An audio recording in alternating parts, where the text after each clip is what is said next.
लग रहे हैं कि विजय थलापति की जो पार्टी है वो बीजेपी की बी टीम है। प्रशांत किशोर बड़े मास्टरमाइंड बताए जा रहे हैं इस पूरे चुनाव में। आखिर प्रशांत किशोर भी बीजेपी के साथ है?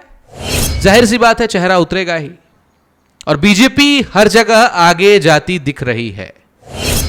लेकिन अगर बात बंगाल की करते हैं भैया, तो बंगाल सच में आज भी बहुत पीछे है। बंगाल में आज भी महाजन सिस्टम चलता है।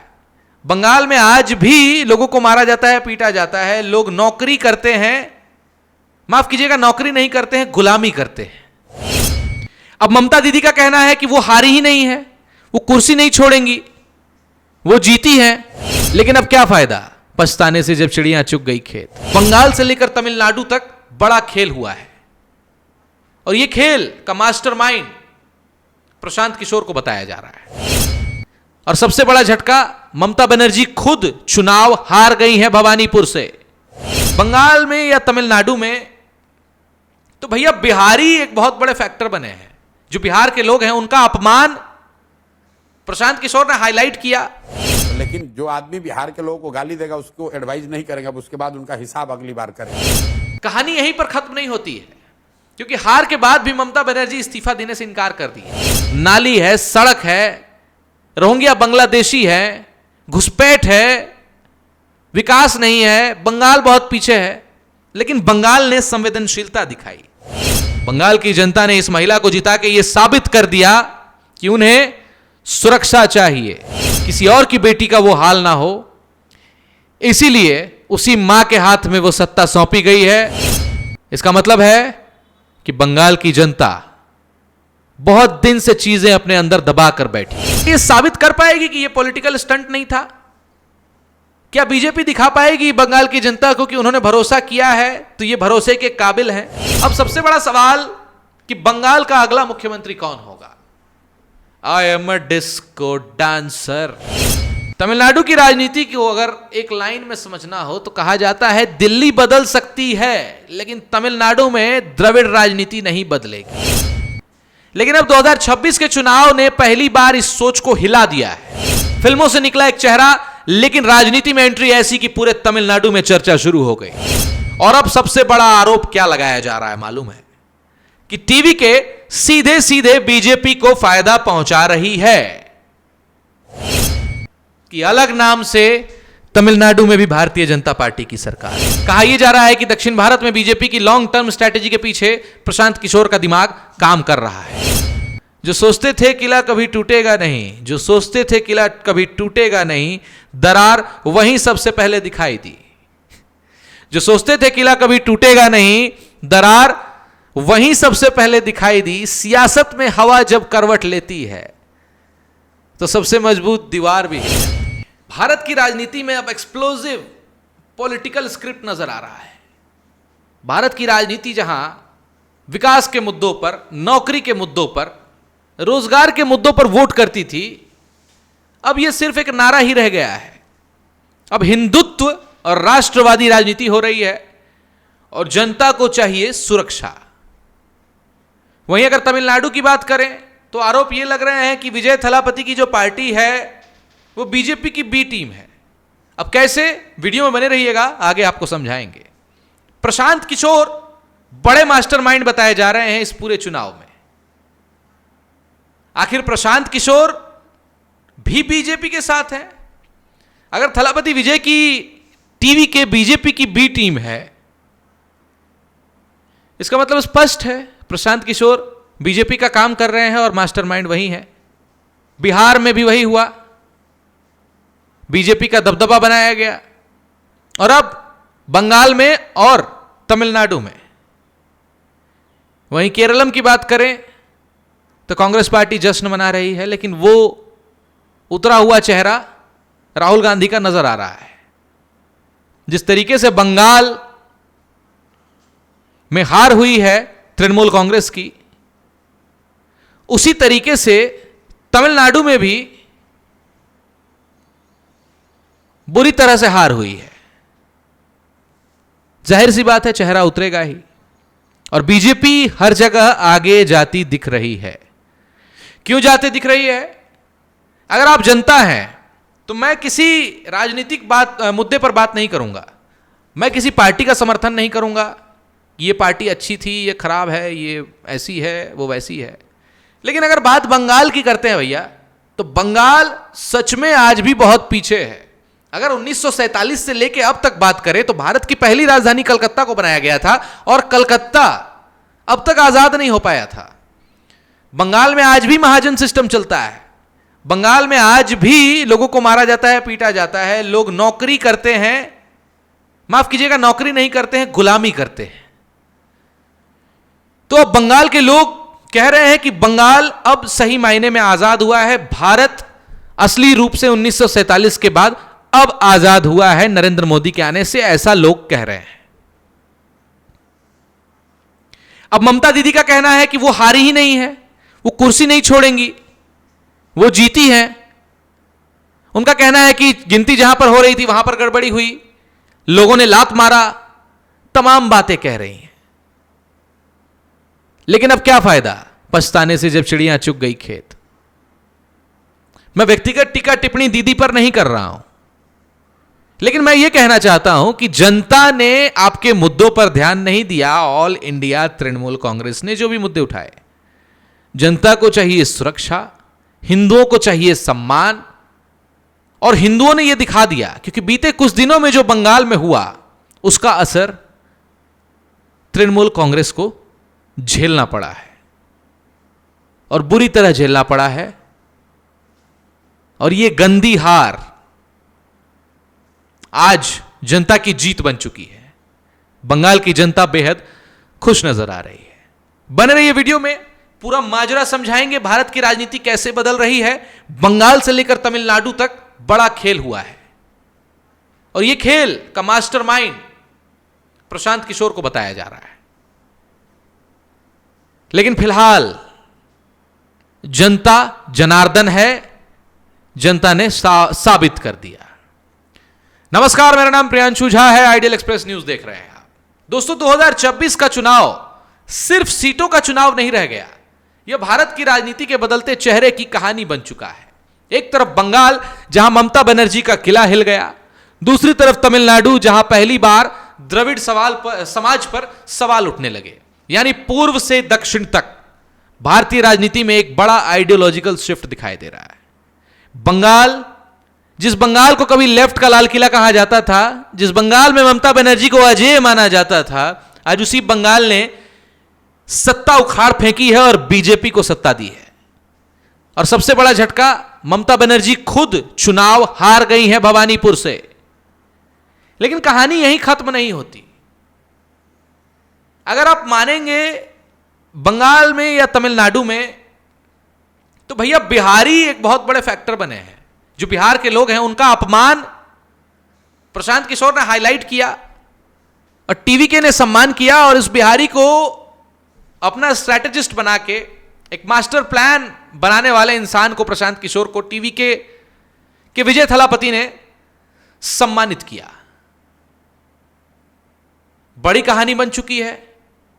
अब आरोप लगाने वाले आरोप तो लगाएंगे कि बीजेपी की बी टीम है। एक तस्वीर दिखाएंगे, वीडियो में बने रहिए, थलापति विजय की नरेंद्र मोदी के साथ। वो तस्वीर बहुत कुछ कहती है। कहानी यहीं पर खत्म नहीं होती है, क्योंकि हार के बाद भी ममता बनर्जी इस्तीफा देने से इनकार कर दी है। वो कह रही हैं कि मैं इस्तीफा नहीं दूंगी, और इस पर लोग उन्हें ट्रोल कर रहे हैं। और बंगाल की जनता अब एक ही सवाल पूछ रही है कि जब जनादेश साफ है तो कुर्सी से मोह क्यों? जनता यह भी पूछ रही है कि अगर वोट चोरी हुई है, वोट गिनती में गड़बड़ी हुई है, तो उस हिसाब से मौमिता देवनाथ के साथ जो आरजीकर अस्पताल में जो घटना घटी थी, जिसमें उस बेचारी के साथ बेरहमी से उसका बलात्कार कर उसे मार दिया गया था, यह राजनीतिक मुद्दा था नहीं, राजनीतिक मुद्दा बन गया। अब बंगाल जिस तरीके से आगे बढ़ रही थी, मुझे नहीं लगता है पर्सनली कि मौमिता देवनाथ की मां चुनाव जीतती, क्योंकि तमाम मुद्दे हैं जनता के वहां पर। नाली है, सड़क है, रोहिंग्या बांग्लादेशी है, घुसपैठ है, विकास नहीं है, बंगाल बहुत पीछे है। लेकिन बंगाल ने संवेदनशीलता दिखाई। बंगाल की जनता ने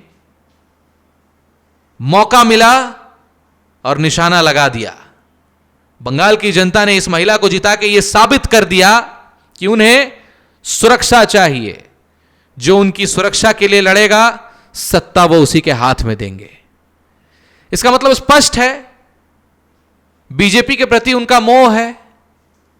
अब कई लोग यह कह रहे हैं कि बीजेपी का यह पॉलिटिकल स्टंट था कि मौमिता देवनाथ की माता जी को टिकट दे दिया गया और सहानुभूति के रूप में लोगों ने वोट दे दिया। लेकिन बंगाल की जनता ऐसी नहीं थी। बंगाल की जनता ने जो संवेदनशीलता दिखाई है, बंगाल की जनता ने जो मोहब्बत दिखाई है, बंगाल की जनता ने कहा है कि कल को किसी और की बेटी का वो हाल ना हो, इसीलिए उसी मां के हाथ में वो सत्ता सौंपी गई है। उन्हें विधानसभा भेजा जा रहा है। इसका मतलब है कि बंगाल की जनता बहुत दिन से चीजें अपने अंदर दबा कर बैठी थी। डर था बंगाल की जनता के बीच। जो आरोप लगे हैं टीएमसी के ऊपर कि टीएमसी डरा धमका कर वोट लेती थी, और इस बार सर्वे रिपोर्ट्स ने भी खुलासा कर दिया। उन्होंने कहा कि जनता इतनी डरी हुई है कि जनता कुछ बोल नहीं रही थी, तो रिपोर्ट्स देना सर्वे का कठिन होता जा रहा है।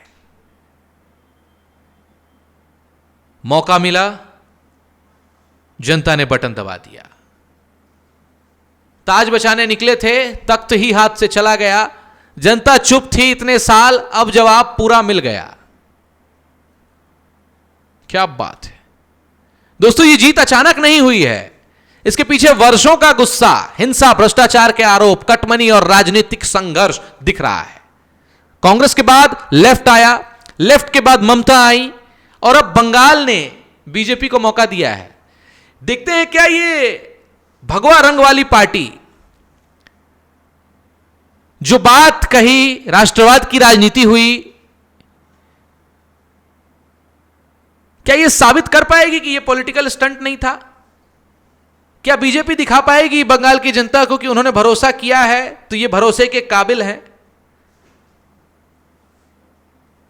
और जनता को उनका हक बराबर दे पाएगी बीजेपी? अब देखना यह बनता है कि आने वाले 5 सालों में बीजेपी क्या करती है, क्योंकि जनता अब समझदार हो चुकी है। मैं तमाम नेताओं से, बड़े बड़े दिग्गजों से यह कहना चाहता हूं कि अगर आप सोच रहे हैं कि जनता को बरगला देंगे, घुमा देंगे, एक बार वोट ले लेंगे, अगली बार फिर दे देगी जनता, तो नहीं। ये पब्लिक है भाई, ये सब जानती है। इस चुनाव की सबसे भावुक कहानी कौन बनी आपको पता है? जी हां, जिसकी बात कर रहे थे, मौमिता देवनाथ की मां। वही मौमिता देवनाथ जिसका नाम बंगाल की राजनीति में एक दर्द बनकर उभरा था, और अब उनकी मां ने चुनाव जीतकर सबको चौंका दिया है। यह सिर्फ एक सीट की जीत नहीं मानी जा रही है, बल्कि लोग इसे जनता का जवाब कह रहे हैं। एक मां जिसने बेटी के संघर्ष और दर्द को राजनीति की ताकत बना दी। सोशल मीडिया पर लोग लिख रहे हैं कि बंगाल की जनता ने इस बार सिर्फ वोट नहीं दिया है, संदेश दिया है। जी हां, यही बात मैं लगातार समझाने की आपको कोशिश कर रहा हूं। अब बीजेपी कार्यकर्ता सड़कों पर जश्न मना रहे हैं। कोलकाता से लेकर उत्तर बंगाल तक भगवा रंग दिखाई दे रहा है। कई जगहों पर हिंसा की खबरें सामने आई है। बीजेपी और टीएमसी कार्यकर्ताओं के बीच झड़प की तस्वीरें सामने आई हैं। अब सबसे बड़ा सवाल कि बंगाल का अगला मुख्यमंत्री कौन होगा? I am a disco dancer इनका भी नाम सामने आ रहा है, मिथुन चक्रवर्ती का। हालांकि 3 मुख्य नाम हैं, शुभेंदु अधिकारी, दिलीप घोष या कोई नया चेहरा। लेकिन इन सबके बीच सबसे ज्यादा चर्चा एक बात की है, क्या बंगाल ने आखिरकार ममता युग खत्म कर दिया? 34 साल लेफ्ट, 15 साल ममता, और अब बीजेपी, यानी बंगाल ने एक बार फिर अपनी विचारधारा बदल दी है। और अंत में एक और बात मैं कहना चाहूंगा, वक्त जब फैसला करता है तो आवाज नहीं करता। वक्त जब फैसला करता है तो आवाज नहीं करता। जो खुद को अजय समझ बैठे उन्हें भी इतिहास नहीं बख्शता जनाब। अब बात तमिलनाडु की कर लेते हैं। अब कुछ लोग कहेंगे कि पत्रकार बिका हुआ है, कई सारे कमेंट्स में पढ़ता रहता हूं। लेकिन भैया, अगर भावनाओं की बात करें उन कमेंट्स लिखने वालों से मैं कहता हूं कि बंगाल की धरती पर 5 दिन रहो अपने परिवार के साथ, तुम्हें पता चल जाएगा कि बंगाल किस गर्त में था। अभी तक गर्त से ऊपर नहीं आया है, अब तो बीजेपी को मौका दिया है। अब देखते हैं बीजेपी क्या करती है। बिहार में देखिए बीजेपी आई, अभी तक भ्रष्टाचार खत्म नहीं हुआ है, मिटाने का प्रयास हो रहा है। पहले दावा करते थे कि हमारा मुख्यमंत्री नहीं था, अब तो मुख्यमंत्री दे दिया, अब देखते हैं भ्रष्टाचार खत्म होता है कि नहीं होता है। ठीक वैसे ही बंगाल में देखने वाली बात होगी कि बीजेपी आखिर क्या करती है। अब बात तमिलनाडु की कर लेते हैं। तमिलनाडु की राजनीति को अगर एक लाइन में समझना हो तो कहा जाता है दिल्ली बदल सकती है लेकिन तमिलनाडु में द्रविड़ राजनीति नहीं बदलेगी। लेकिन अब 2026 के चुनाव ने पहली बार इस सोच को हिला दिया है, क्योंकि जिस द्रविड़ मॉडल ने दशकों से तमिलनाडु पर राज किया, आज वही मॉडल सवालों के घेरे में दिखाई दे रहा है। डीएम की, एआईडीएमके, करुणानिधि, जयललिता, सालों तक राजनीति इन्हीं चेहरों के इर्द गिर्द घूमती रही, लेकिन अब अचानक से एंट्री होती है थलापति विजय की। जी हां, ये फिल्मी एंट्री है, फिल्मी लोग भी हैं। द्रविड़ राजनीति का मतलब था हिंदी विरोध, क्षेत्रीय पहचान, दिल्ली के खिलाफ मजबूत तमिल अस्मिता, और इसी विचारधारा ने बीजेपी को लंबे समय तक तमिलनाडु की सत्ता से दूर रखा। लेकिन आरोप लग रहे हैं, तस्वीर बदलती दिख रही है, कह रहे हैं कि टीवी के बीजेपी की बी टीम है। एक नया नाम तेजी से उभरा टीवी के, अचानक से थलापति विजय की पार्टी। फिल्मों से निकला एक चेहरा, लेकिन राजनीति में एंट्री ऐसी कि पूरे तमिलनाडु में चर्चा शुरू हो गई। और अब सबसे बड़ा आरोप क्या लगाया जा रहा है मालूम है? कि टीवी के सीधे सीधे बीजेपी को फायदा पहुंचा रही है। और अगर घूम फिर के बात करें, बिहार में आपने देखा प्रशांत किशोर चुनाव में उतरते हैं, लेकिन कहते हैं कि मेरा छोटा सपना नहीं है सीएम बनना। दूसरा बयान उनका बड़ा कि जो बिहारियों को मारेगा, जो बिहारियों का अपमान करेगा, प्रशांत किशोर उसे बर्बाद कर देगा। लेकिन प्रशांत किशोर ने कहा था स्टालिन के लिए कि वो बिहार में आएंगे, बिहारियों को मारेंगे, हम उनको छोड़ेंगे क्या, सत्ता से उखाड़ फेंकेंगे। कुछ इसी प्रकार की बात उन्होंने कही थी। इन लोगों ने जो बिहार के लोगों के लिए कहा है, भगवान ने टाइम दिया तो इन लोगों से हिसाब वहां पर किया। लेकिन जो आदमी बिहार के लोगों को गाली देगा उसको एडवाइस नहीं करेंगे, उसके बाद उनका हिसाब अगली बार करेंगे। हालांकि आप लोग देख ही रहे होंगे, सोशल मीडिया पर जनसुराज बहुत आगे है और अपनी वीडियोस लगातार चलवा रही है। और प्रशांत किशोर को थलापति विजय ने सम्मानित भी किया है, और उसी वीडियो को क्रॉप कर करके चलाया जा रहा है कि बिहारियों का जो अपमान करेगा उनकी सत्ता को हम उखाड़ के फेंकेंगे तमिलनाडु में घुस के। और स्ट्रेटेजी बनाई प्रशांत किशोर ने, मास्टरमाइंड रहे प्रशांत किशोर तमिलनाडु चुनाव के। कुछ राजनीतिक विश्लेषकों का मानना है कि टीवीके ने एंटी डीएम के वोटों को नई दिशा दी है और इससे बीजेपी को ग्राउंड बनाने का मौका मिला। यहीं एक और बात कहा जा रहा है कि नरेंद्र मोदी और अमित शाह की यह राजनीति है, प्रशांत किशोर मास्टरमाइंड है। उन्होंने कहा कि बीजेपी के नाम से अगर जाते हैं तो हो सकता है नुकसान हो, एक नई पार्टी बना दीजिए, क्योंकि उसी द्रविड़ समाज से आते हैं थलापति विजय। कुछ राजनीतिक विश्लेषकों का मानना है कि टीवीके ने एंटी डीएम की वोटों को नई दिशा दी है और इससे बीजेपी को ग्राउंड बनाने का मौका मिला। यही एक और नाम सामने आता है प्रशांत किशोर। कहा जा रहा है प्रशांत किशोर बीजेपी के बी टीम की तरह लगातार काम करते आ रहे हैं, वही मास्टरमाइंड है, उनका ही ये मास्टर स्ट्रोक है। आइडिया अमित शाह का है। स्ट्रैटेजी बनाने वालों ने कहा कि अगर बीजेपी के नाम से चुनाव लड़ते हैं तो नुकसान हो सकता है, तो द्रविड़ राजनीति की जाए, द्रविड़ों में से ही उठाया जाए किसी को। थलापति विजय लगातार संपर्क में नरेंद्र मोदी से रहते हैं और द्रविड़ राजनीति का वो अहम हिस्सा है। बन गई टीवी के पार्टी और आज कहा यह जा रहा है कि अलग नाम से तमिलनाडु में भी भारतीय जनता पार्टी की सरकार है। आपको क्या लगता है इस बारे में? हमें कमेंट्स करके जरूर बताइएगा। कहा यह जा रहा है कि दक्षिण भारत में बीजेपी की लॉन्ग टर्म स्ट्रैटेजी के पीछे प्रशांत किशोर का दिमाग काम कर रहा है। हालांकि इसका कोई आधिकारिक प्रमाण सामने नहीं आया है, लेकिन राजनीतिक गलियारों में चर्चा तेज है कि टीवीके अकेली नहीं खेल रही है। और अगर ऐसा है तो यह सिर्फ चुनाव नहीं है, वहीं नरेंद्र मोदी ने थलापति विजय को शुभकामनाएं दी और थलापति विजय ने भी जवाब दिया। तो यह सिर्फ एक चुनाव नहीं, तमिलनाडु की पूरी राजनीति का आइडियोलॉजिकल शिफ्ट हो सकता है, क्योंकि पहली बार ऐसा लग रहा है कि द्रविड़ राजनीति की पकड़ कमजोर हो रही है। युवा वोट बदल रहा है, सिनेमा इन्फ्लुएंस बदल रहा है, नेशनल पॉलिटिक्स अब तमिलनाडु में भी एंट्री कर रही है। लेकिन सवाल अभी भी वही है, क्या टीवी के सच में बीजेपी की बी टीम है, या फिर विजय खुद को तमिलनाडु का अगला बड़ा रीजनल लीडर बनाना चाहते हैं? क्या विजय फिल्मों से खुश नहीं थे जो राजनीति में उतर गए, या उन्हें उतारा गया है? क्योंकि तमिलनाडु की जनता इमोशनल पॉलिटिक्स भी समझती है और स्ट्रैटेजिक पॉलिटिक्स भी। और अंत में एक आखिरी बात मैं कहना चाहता हूं, जो सोचते थे किला कभी टूटेगा नहीं, जो सोचते थे किला कभी टूटेगा नहीं, दरार वहीं सबसे पहले दिखाई दी।